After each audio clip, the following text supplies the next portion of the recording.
తర్వాతనైనా కాంగ్రెస్ బుద్ధి తెచ్చుకొని తామిచ్చిన 420 హామీలు అమలు చేయకపోతే తప్పకుండా ప్రజాక్షేత్రంలో చాలా దారుణమైన పరాభవానికి వాళ్ళు తయారు కావాల్సి ఉంటుంది. అది మాత్రం పక్క.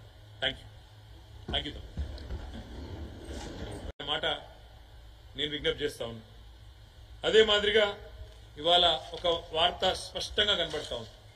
నేను మా నాయకులు కార్యకర్తలకు కూడా నేను చేసే విజ్ఞప్తి, వాళ్ళ దేశంలో ఈ రెండు కూటమిల్లో ఏ కూటమికి కూడా స్పష్టమైన మెజారిటీ వచ్చే పరిస్థితి కనబడడం లేదు.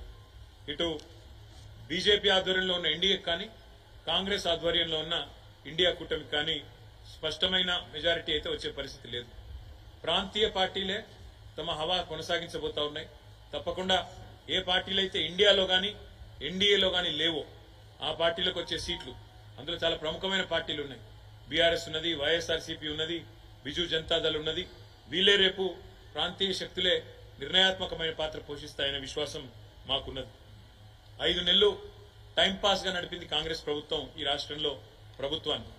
ప్రజల సమస్యల పట్ల గాని ప్రజల అవసరాల పట్ల గాని అవగాహన లేకుండా అన్ని చిల్లరమల్లర అంశాలు తీసుకొని కొన్ని రోజులు మేడిగడ్డ మీద టైంపాస్ పేరు మీద, కొన్ని రోజులు శ్వేతపత్రాల పేరు మీద టైంపాస్, కొన్ని రోజులు ఫోన్ ట్యాపింగ్ అని టైంపాస్, రకరకాలుగా ప్రజల దృష్టిని మరల్చడానికి చిల్లరమల్లర ప్రయత్నాలు చేసి చివరికి కొంతమంది నాయకులను మా పార్టీ వాళ్ళని గుంజుకున్నా మా క్యాడర్ మాత్రం బలంగా నిలబడ్డది.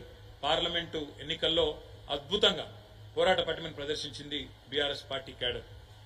అందుకే తప్పకుండా మంచి విజయాలు కూడా మా పార్టీ మా క్యాడర్ బలం వల్ల, మా పార్టీ నాయకులు చేసిన ఐకమత్యమైన సమన్వయంతో కూడిన కృషి వల్ల మంచి ఫలితాలు సాధించబోతా ఉన్నాం.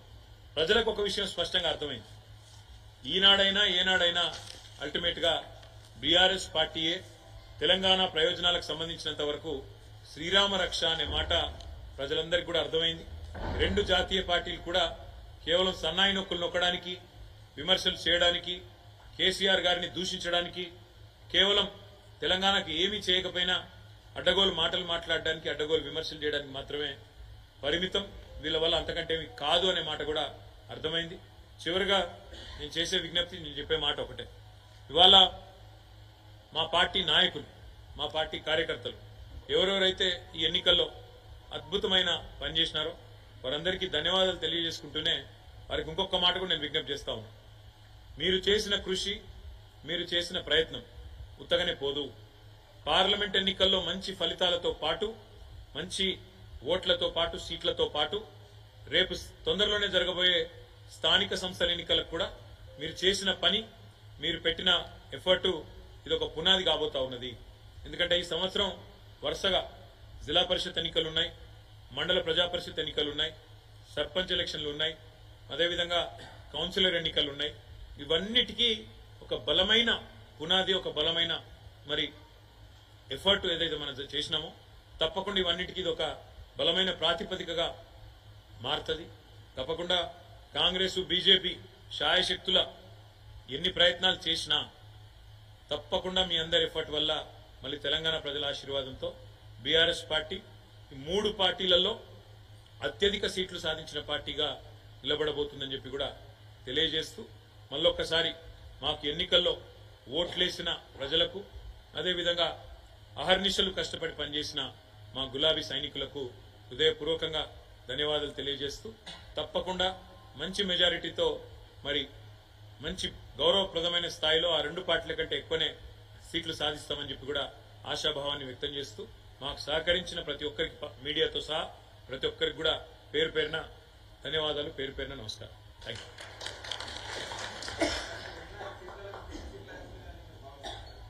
ఆ 2 పార్టీల కంటే మాకు ఎక్కువ వస్తాయి కదా. కాంగ్రెస్ కంటే బీజేపీ కంటే 17లో మరి తప్పకుండా వాళ్ళిద్దరి కంటే కూడా మేము సింగిల్ లార్జెస్ట్ పార్టీగా మేము ఎదుగుతామని మా విశ్వాసం.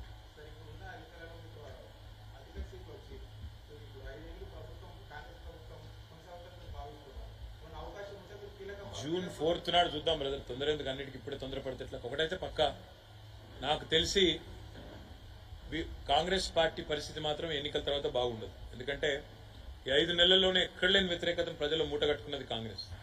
నేను ఇప్పుడు దాదాపుగా నిన్నటి నుంచి ఈ రోజు వరకు కనీసం ఒక 100-150 మంది నాయకులు రాష్ట్ర వ్యాప్తంగా మాట్లాడినాను.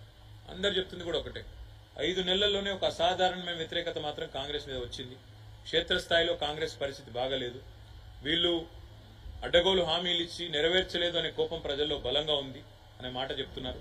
కాబట్టి నేను అనుకోవడం అయితే ఒకవేళ ఈ ఎన్నికల తర్వాతనైనా కాంగ్రెస్ బుద్ధి తెచ్చుకొని తామిచ్చిన 420 హామీలు అమలు చేయకపోతే తప్పకుండా ప్రజాక్షేత్రంలో చాలా దారుణమైన పరాభవానికి వాళ్ళు తయారు కావాల్సి ఉంటుంది. అది మాత్రం థ్యాంక్ యూ.